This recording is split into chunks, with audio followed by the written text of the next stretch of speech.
History does not speak in absolutes. It whispers through the cracks of crumbling castles and the silence of forgotten graves. Tonight, we journey back to one such echo, to a kingdom built on glory and drowned in sorrow. We delve into the chronicle of the kingdom of Eldoria, a name now lost to the winds, a place that hosted one of history's most infamous betrayals, the Fatal Feast.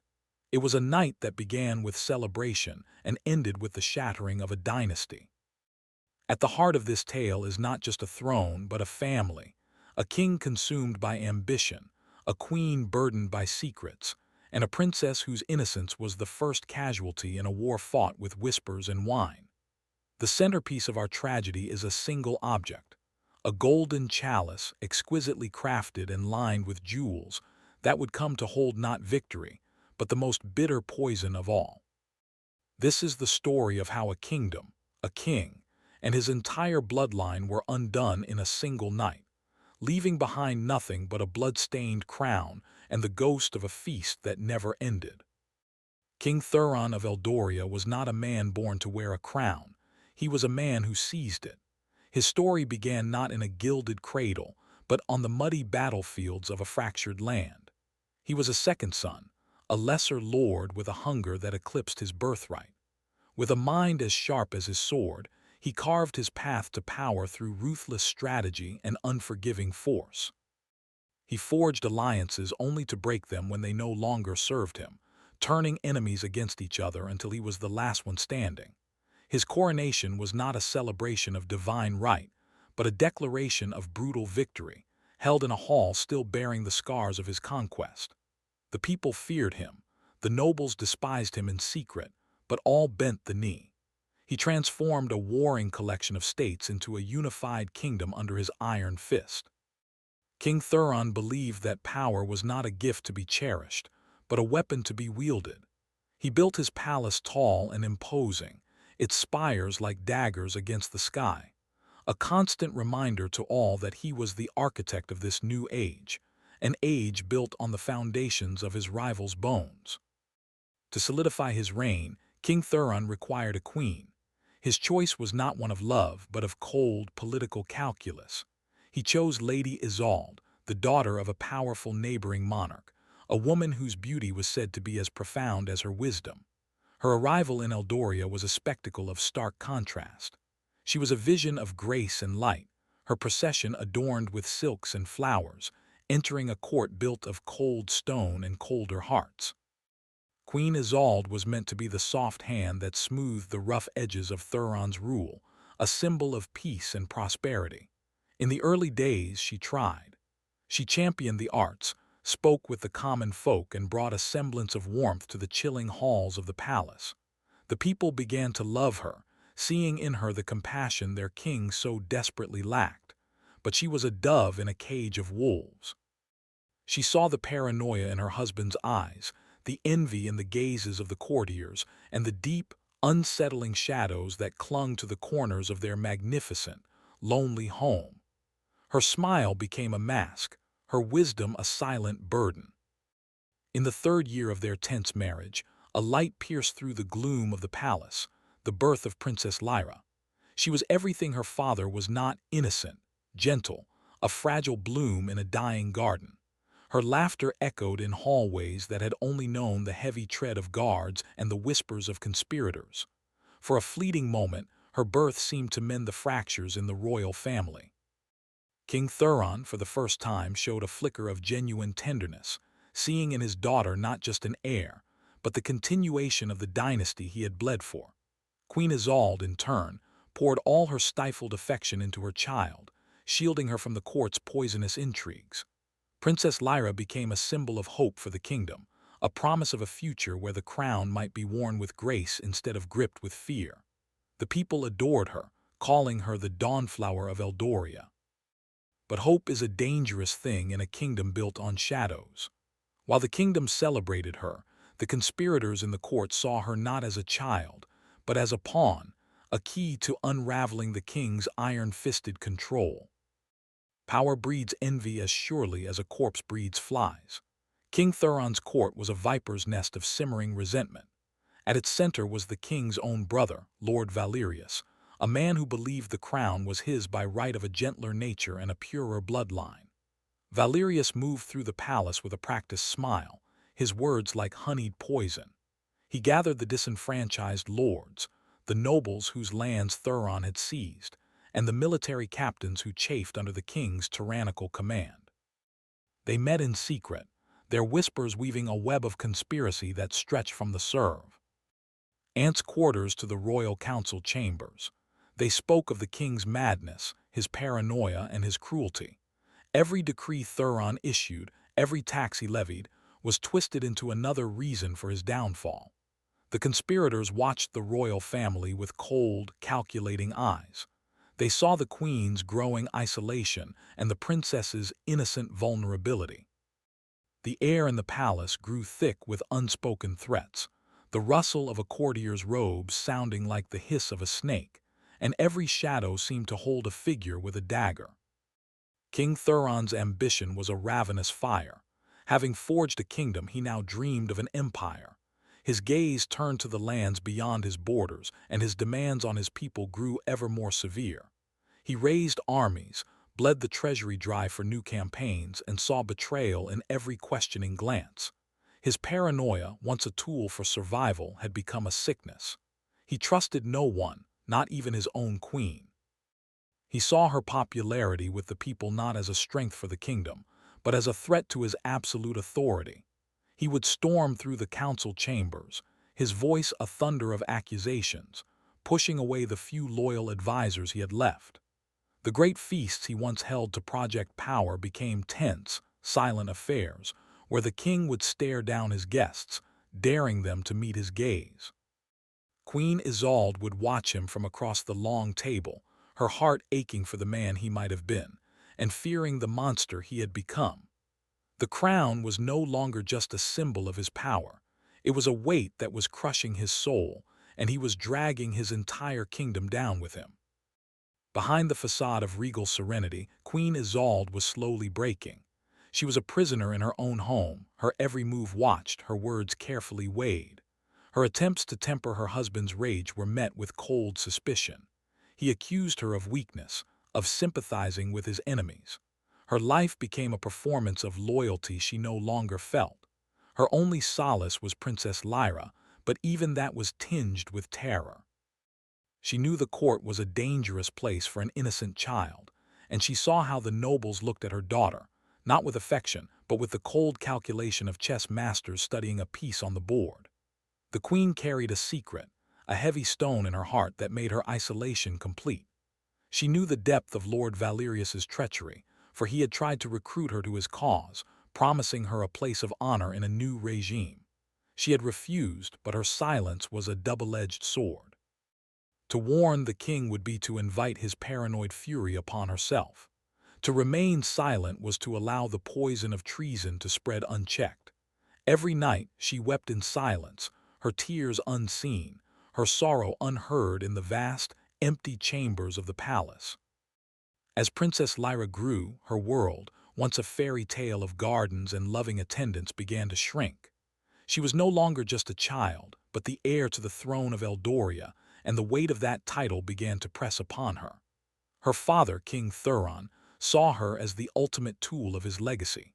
He began arranging a marriage for her, a strategic alliance with a ruthless foreign prince, a man known for his cruelty.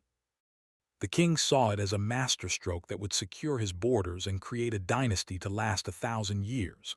For Lyra, it was a death sentence. She was only 14. The news horrified Queen Isolde, who begged her husband to reconsider, to not sacrifice their only child on the altar of his ambition. But the king was immovable. Princess Lyra, caught between her father's unyielding will and her mother's silent despair, became a ghost in her own home. Her laughter vanished from the palace corridors, replaced by a quiet, haunting sorrow. She was the kingdom's cherished dawnflower, but she was being cultivated for a harvest of blood and power, her fragile destiny held in the hands of men who saw her as nothing more than a prize. Every dynasty has its secrets, but the secret Queen Isolde carried was one that could shatter the kingdom.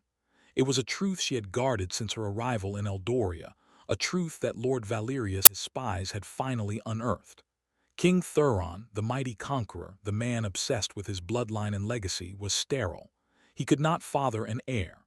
Princess Lyra, the symbol of his dynasty, the dawnflower of Eldoria, was not his daughter. She was the child of a secret, prearranged affair the queen was forced into by her own family to ensure the alliance with Eldoria would produce an heir, a common and cruel practice in the Games of Thrones.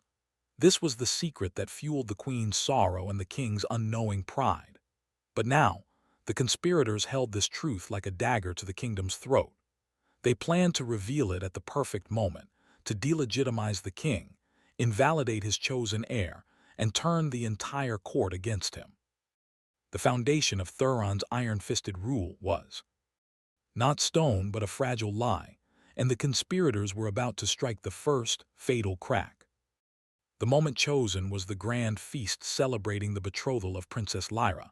Diplomats from foreign lands, lords from every corner of the kingdom, and the entire royal court were gathered in the great hall.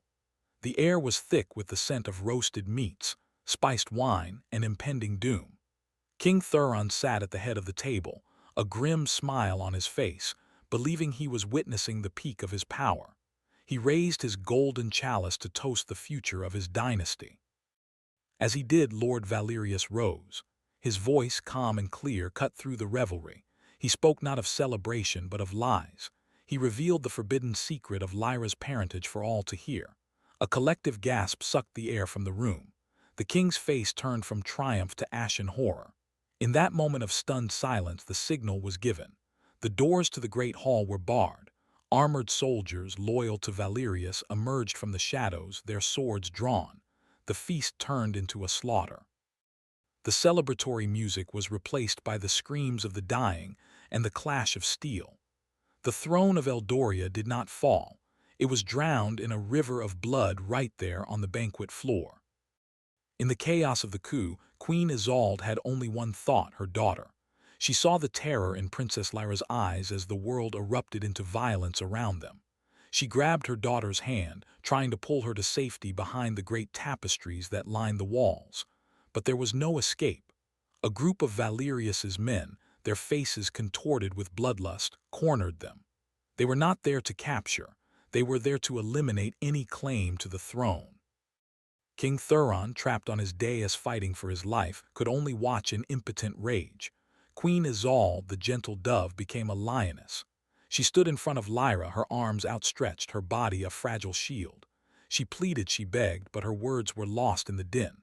A soldier, eager to prove his loyalty to the new master, lunged forward with his sword.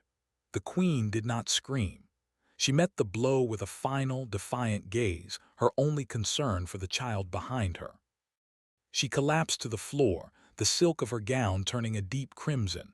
Her last breath was a whispered word, her daughter's name: Lyra. King Thuron fought like the warrior he had once been, but he was surrounded, a cornered beast. His royal guards were overwhelmed, his loyal lords cut down. Finally, disarmed and bleeding, he was dragged before his brother Valerius, who now stood before the throne. There was no swift execution. Valerius wanted to savor his victory. He held up the king's own golden chalice, now filled with simple wine. "Drink," Valerius commanded, "a toast to the end of your lies." Thuron stared at the chalice, then at his brother's triumphant face, and he finally understood. The poison wasn't in the cup. The poison was the truth he had been forced to swallow, the knowledge that his life's work, his ambition, his entire legacy was built on a foundation of deceit. He had spilled rivers of blood for a daughter who was not his, for a dynasty that would never be. He laughed, a broken, hollow sound that echoed through the blood-soaked hall. He refused the chalice, sealing his fate. He was dragged out to the palace balcony, and before the eyes of the confused and terrified city, the great King Thuron was executed, his head falling to the stones below. Princess Lyra, catatonic with shock and grief, was spared the sword. Killing a child, especially one so beloved by the people, would have been a poor start to a new reign. Lord Valerius was far more cruel in his mercy. She was not to be a martyr, she was to be forgotten. She was stripped of her title, her fine clothes replaced with rough spun cloth, and taken under the cover of darkness to the most remote part of the castle, the northern spire, a needle of stone known as the Tower of Silence. The door was locked and the key was thrown away. Her existence was erased from all official records. The story told to the world was that the princess, distraught with grief, had thrown herself from the castle walls. For a time the people mourned their dawnflower, but memories fade. Princess Lyra lived on, a ghost in a high tower, watching the seasons change through a single, barred window. Her only companions were the wind and the fading echoes of her mother's last word. She grew from a girl into a woman, and then into an old woman, her mind fractured by isolation and sorrow, until one day she simply ceased to be. Her end was not marked by a gravestone, but by the utter, crushing silence of history. Lord Valerius became King Valerius, and the people of Eldoria learned that the viper was no better than the wolf. His reign was one of fear and suspicion, his court a place of shadows where no one trusted anyone. The great hall, site of the fatal feast, was sealed, its blood-stained floors and haunted tapestries left to rot. The palace, once a symbol of Thuron's strength, became a monument to his betrayal, its corridors unnaturally quiet, as if the very stones were holding their breath. The kingdom of Eldoria began to crumble from within. Without Thuron's ruthless ambition to hold it together, old rivalries reignited, and the lands he had conquered began to break away. King Valerius, who had been so adept at conspiracy, proved to be a disastrous ruler. Within a generation, Eldoria was fractured once more, consumed by the civil wars it had been born from. The great kingdom, forged in blood and ambition, vanished from the maps, its story devolving into a cautionary tale told by old women to frighten children. The blood-stained crown was lost, the throne of iron gathered rust, and the palace of a fallen dynasty was left to the wind and the rain. In the end, what remains of the kingdom of Eldoria? Not a crown, not a throne, not even a name on a map. All that is left is the echo of a tragedy. The story of King Thuron, Queen Isolde, and Princess Lyra serves as a chilling testament to the corrosive nature of power. The king's ambition was the tinder, the court's envy was the spark, and the forbidden secret was the accelerant that set their world ablaze. The poisoned chalice was never about a literal toxin. The true poison was the ambition that drove a man to build a throne of bones, the betrayal that soured the wine of celebration into the vinegar of death, and the cruel fate that awaited the innocent. It is a reminder that kingdoms can be built in a lifetime and destroyed in a single night. The grand halls of history are decorated with the ghosts of such families, their unheard screams trapped in the cold stone of their ruined palaces. History bleeds, and its echoes are written in the cries of kings, queens, and lost princesses. This was the Fear Room. Don't forget to subscribe and like for more dark history tales.